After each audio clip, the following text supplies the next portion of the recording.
Dia melaporkan.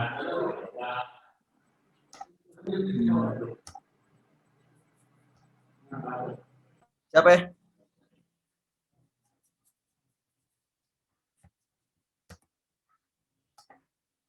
Tadi nggak ada PPT-nya? Muncul. Kelihatan, Dap. Ya. Assalamualaikum warahmatullahi wabarakatuh. Waalaikumsalam warahmatullahi wabarakatuh. Alhamdulillahirabbil alamin. Marilah kita panjatkan puji syukur kehadirat Allah Subhanahu wa taala yang telah memberi kita nikmat kesehatan dan nikmat kehidupan di hari ini. Baiklah, kami dari kelompok 13 yaitu tahap-tahap pembangunan ekonomi yang beranggotakan saya Muhammad Apamerski, Tiara Maharani Ekasari, Samuel Kevin Sitoang, Apra Nadia Salsabila, dan Putri Amelia. Dan untuk dosen pengampun Ibu Aule Utami Putri.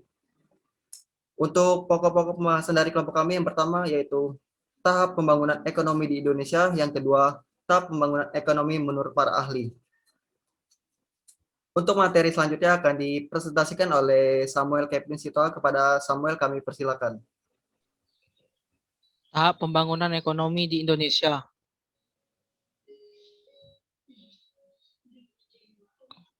Satu, masa Orde Lama tahun 1951 sampai 1966. Keadaan ekonomi pada era ini sangat buruk. Hal ini disebabkan oleh inflasi yang sangat tinggi. Selain itu, pada tahun 1958, keadaan perekonomian semakin memburuk karena adanya investasi asing. 2. Masa Orde Baru atau Orba. Awal pemerintahan Orde Baru terjadi kehancuran ekonomi secara total yang disebabkan oleh inflasi yang mencapai 650% dan defisit APBN lebih besar daripada seluruh jumlah penerimaannya.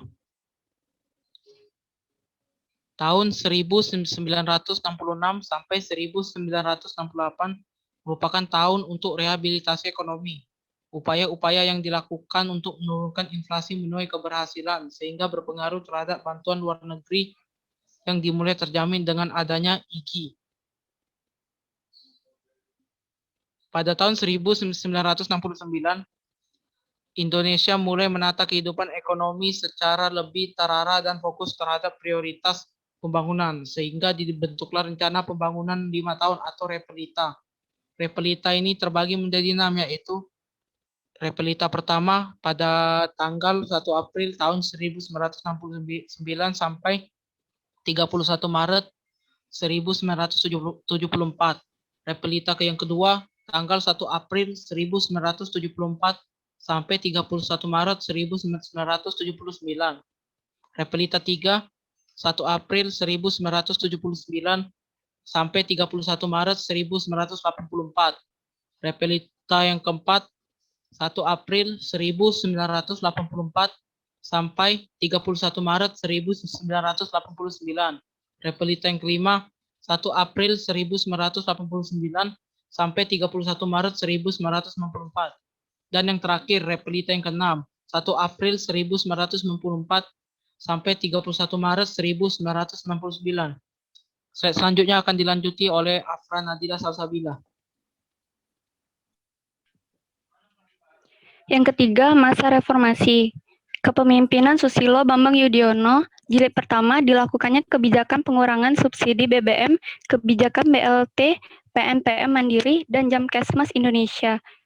Infrastruktur Summit MP3EI, strategi pembangunan ekonomi. Yang kedua, jilid kedua melakukan kebijakan BI rate, kebijakan mikroprudensial untuk mengelola likuiditas dan makroprudensial lalu lintas modal, kebijakan operasi moneter, dan kebijakan nilai tukar.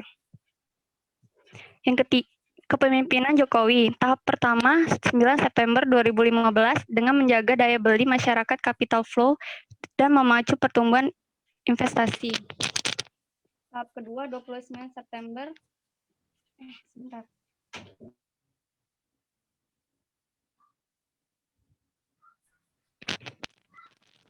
Tahap kedua 29 September 2015 dengan menarik investor, memberikan insentif bagi eksportir, memberikan insentif lebih bagi yang menyimpan dana dalam bentuk mata uang rupiah.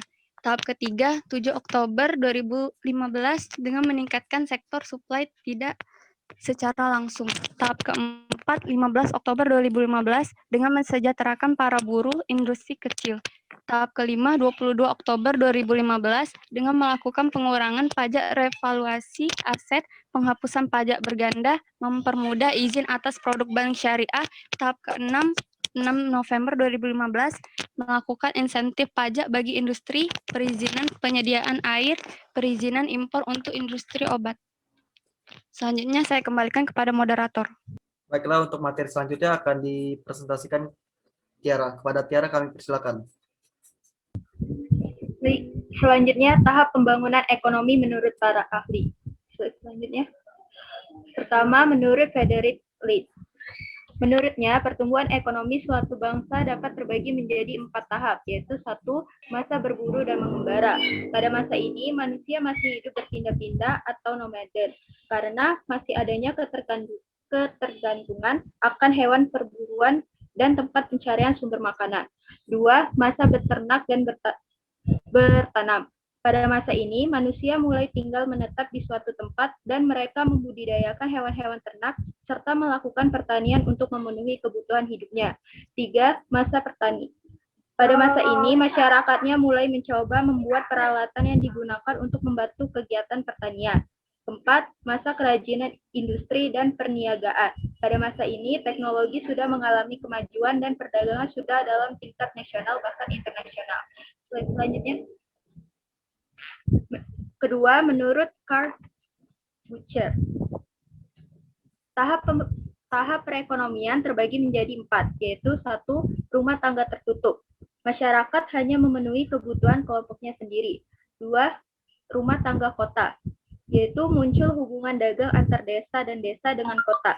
3. Rumah tangga bangsa, yaitu perdagangan antar kota akan membentuk satu kesatuan masyarakat yang melakukan pertukaran dagang dalam negara. 4. Rumah tangga dunia, yaitu masa di mana perdagangan telah melewati masa-masa negara seperti saat ini. Saya kembalikan ke moderator. Baiklah, untuk materi selanjutnya akan dipresentasikan oleh Putri Amalia. Kepada Putri kami persilakan.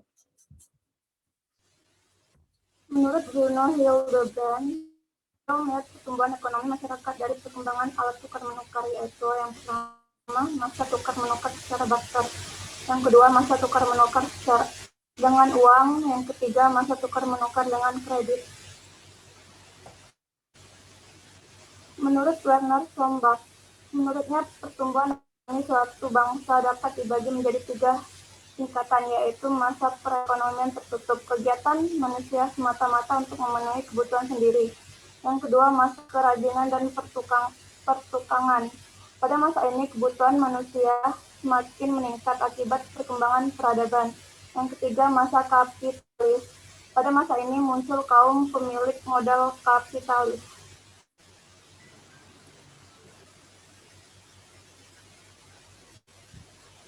Menurut W.W. Rostow, menurutnya pertumbuhan ekonomi dibagi menjadi 5, yaitu masyarakat tradisional, yang kedua masyarakat prakondisi untuk periode lepas landas, yang ketiga periode lepas landas, yang keempat gerak menuju kedewasaan, yang kelima tingkat konsumsi tinggi. Baiklah, saya kembalikan kepada moderator. Baiklah, itulah presentasi dari kelompok kami. Kali ini kami akan membuka sesi tanya jawab, yaitu 3 pertanyaan. Untuk semuanya kami persilakan.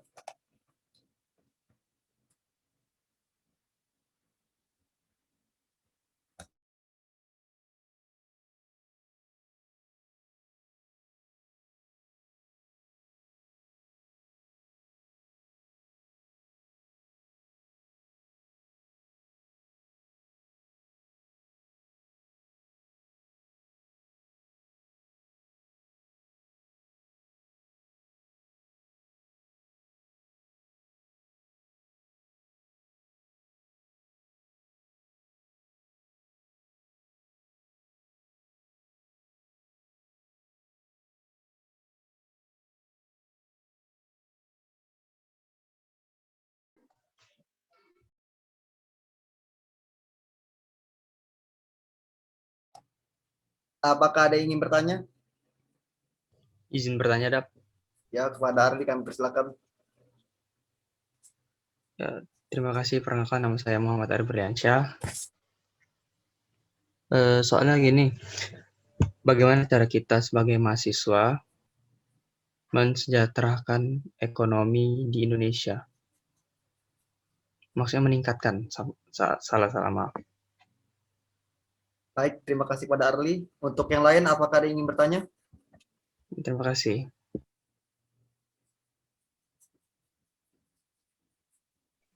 Izin bertanya, Daf. Ya, silakan.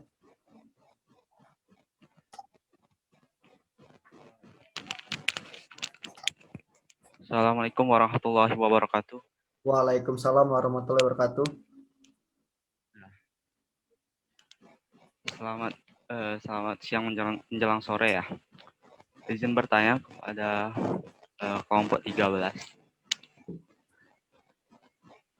Apakah pembangunan di Indonesia ini sudah terlaksana dengan baik? Kalau tidak, apa alasannya? Baik, terima kasih kepada Wiran. Maksudnya pembangunan ekonomi ya. Ya. Ya, baik, terima kasih. Untuk yang terakhir, kami persilakan. Izin bertanya, Baik, untuk Alia kami persilakan. perkenalkan saya Alia, izin bertanya ke kelompok 13. Di masa manakah pembangunan ekonomi di Indonesia memiliki perubahan yang signifikan? Terima kasih. Baik, terima kasih untuk pertanyaan kami tutup. Kali ini kelompok kami akan menampilkan sebuah video untuk menunggu pertanyaan yang telah kami kumpulkan.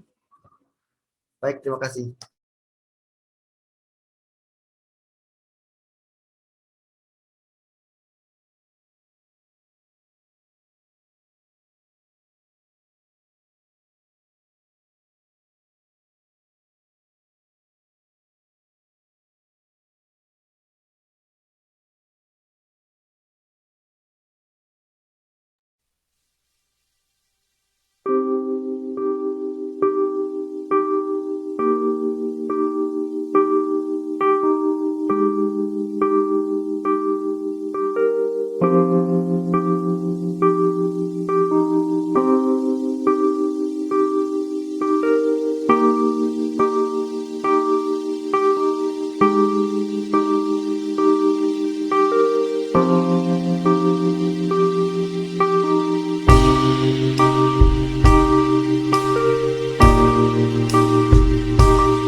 Baiklah, untuk ditunggu.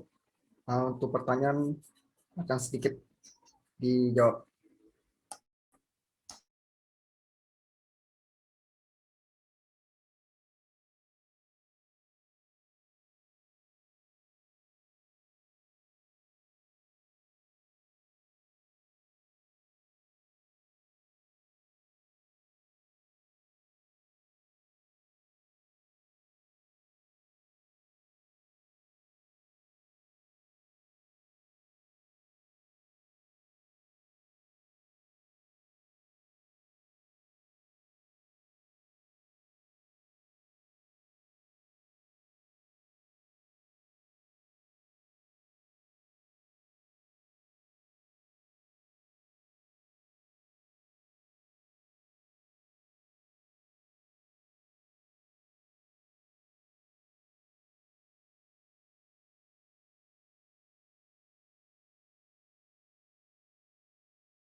Baiklah, untuk pertanyaan Arli akan dijawab oleh Samuel. Kepada Samuel kami persilakan.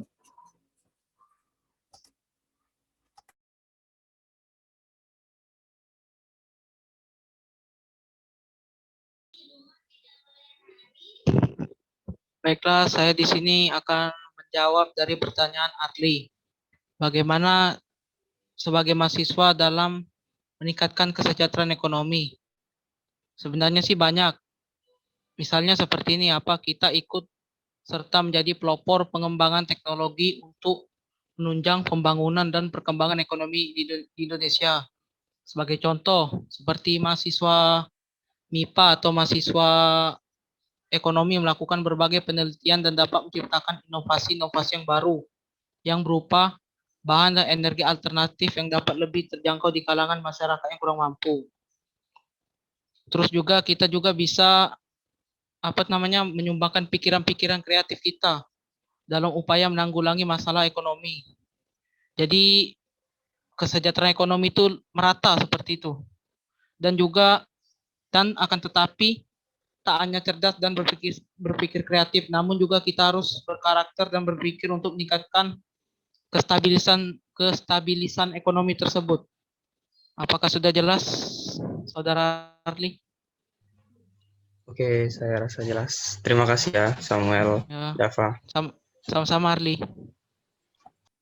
Baiklah, untuk pertanyaan Biran, apakah pembangunan ekonomi Indonesia sudah terlaksana?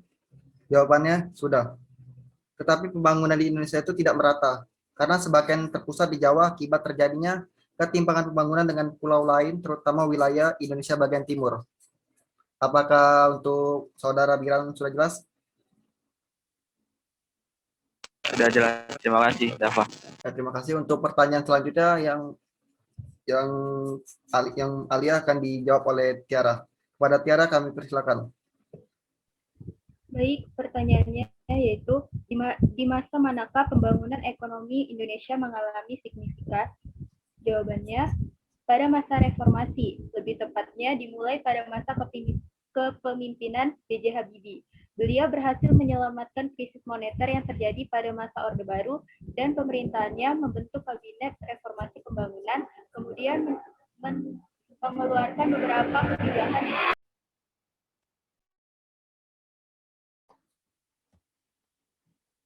Baiklah, untuk pertanyaan dari Alia, kami akan dijawab oleh Tiara.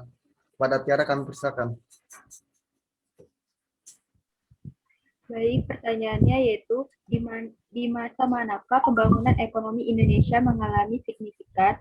Jawabannya, pada masa reformasi. Lebih tepatnya dimulai pada masa kepemimpinan B.J. Habibie. Beliau berhasil menyelamatkan krisis moneter yang terjadi pada masa Orde Baru dan pemerintahannya membentuk Kabinet Reformasi Pembangunan. Selain itu, mengeluarkan beberapa kebijakan di bidang politik dan ekonomi. Saya kembalikan ke moderator. Baiklah, terima kasih kepada Tiara. Apakah untuk Alia sudah jelas? Jelas, makasih. Baiklah, untuk presentasi kami tutup. Jika ada salah kata, kami mohon maaf. Kepada Allah kami mohon ampun. Wabillahi taufiq hidayah. Wassalamualaikum warahmatullahi wabarakatuh. Waalaikumsalam warahmatullahi wabarakatuh. Assalamualaikum warahmatullahi taala wabarakatuh. Waalaikumsalam warahmatullahi wabarakatuh. Untuk materi Terima selanjutnya kasih, akan Dafa. kami buka kuis. Kali ini untuk batas kuis. waktu sampai jam 4:30. Terima kasih.